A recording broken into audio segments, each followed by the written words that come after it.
potential nuclear warfare were palpable.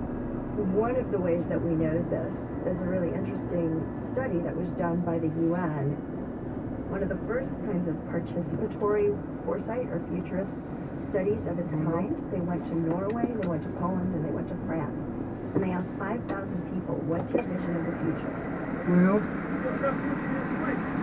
yeah, I think I have it. Yeah. Go on. Okay.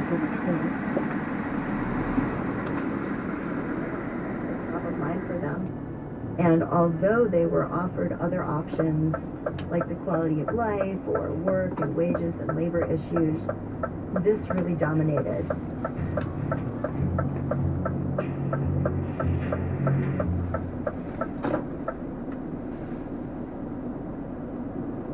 I've travelled to Koto City, a quiet area to the east of Tokyo, overlooking Tokyo Bay, and I'm looking at the hull of an old fishing boat that is quite beautiful actually. It has what in Japan might be known as wabi-sabi, beauty in impermanence and imperfection.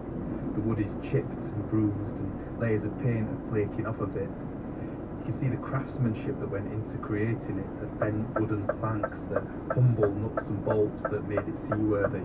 But this boat holds the weight of a traumatic story, one that is at the heart of the Japanese peace movement, because this is the Lucky Dragon, a vessel that in 1954, that's less than a decade after the devastating atomic bombs that landed on Hiroshima and Nagasaki, was severely impacted by another US radioactive bomb, this time a test in the Marshall Islands, an atoll in the Pacific Ocean. 23 fishermen were on board that day. What happened next created shockwaves through Japanese society.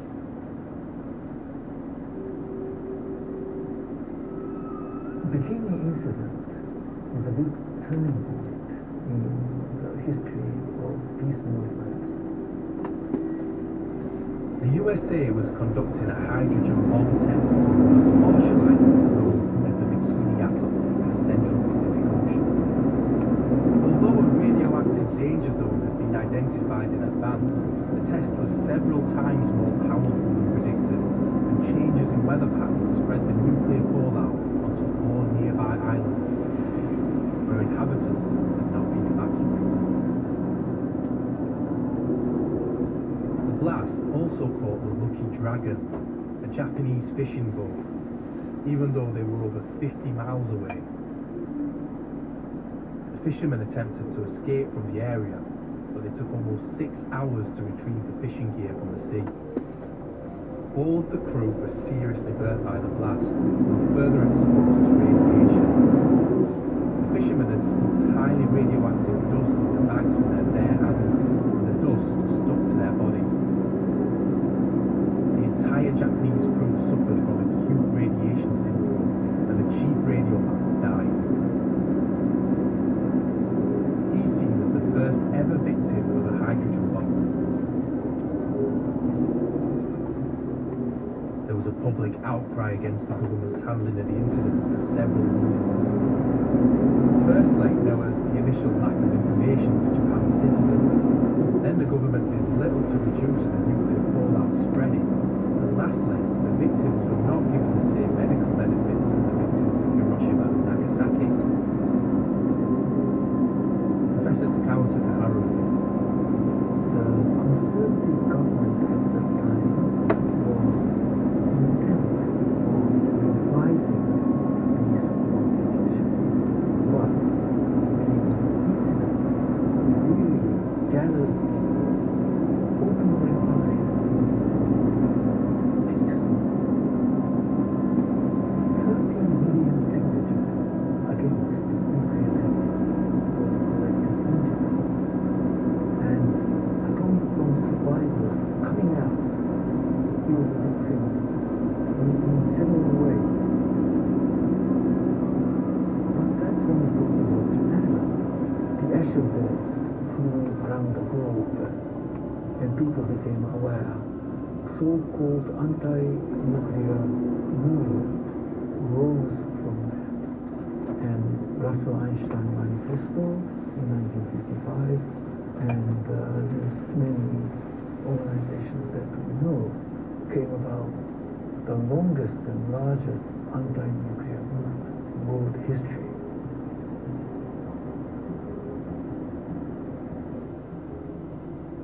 What do you think it was about that specific incident that so captured people's hearts and imaginations?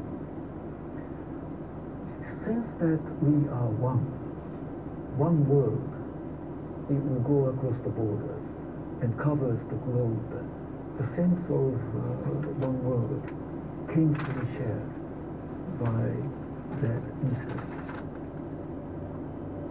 We know that things change in society when a large number of people change their story about what's happening. That's how change happens. One of those has to do with the ability of one population to simply recognize the humanity of another. Perhaps I was naive, but as a child, compared to what was going on back in my hometown of Sheffield at the time, there seemed to be so much promise in that moment of late 80s Japan. Walls were falling across the world, and the world seemed to be coming together. Japan's success seemed to be proof of all this. I felt I'd grown up to be an adult in a peaceful and prosperous global community. But this vision has since stagnated, and Amy Zalman believes that this is in part due to the language we use around peace. The way that we, globally, nationally, have thought about peace for at least the last 100 years has been anchored in our understanding of war. It's the thing that you get after the war. It's sort of the bland, empty, white space where nothing happens, and that is problematic. It makes us hard to imagine exciting narratives around peace. So if we go back, 100 years to some of the decolonization movements or the civil rights movement in the United States, they share a couple of elements. One is they have a great story. They're inspiring. They had drama. They had an apex. They engaged people, began to explain the world to themselves in a way that made it seem inevitable that they had to arrive at a different future than the one toward which they were heading. So a great narrative is something that makes a successful peace movement. How do we build narratives that get us excited, that get us thinking, wow, we're going to build something? We have a drumbeat that's driving toward an end. Sharing stories that are exciting, that you could actually build a whole graphic novel around. The other problem with sort of just this kind of very narrow conception of peace as something that's not war is that it doesn't help us think about all the things that we probably have always needed but might need especially now to help make us secure, happy, fulfilled, things that we might think of as existing in a thriving and peaceful society. Professor Takao Takahara's research echoes Amy Zalman's conclusion that we'll need to redefine what peace means in our modern world. He wants global society to adopt a model where, even if countries are not in an outright state of war, that does not necessarily mean they're in a state of peace. He urges us to follow the peace researchers of the 1970s, who pointed out that issues of hunger and poverty are also barriers to peace. Peace and security is that if you wish to be more peaceful, then you have to think whether others are peaceful. That's the difference. I usually ask the students to try to visualize peace.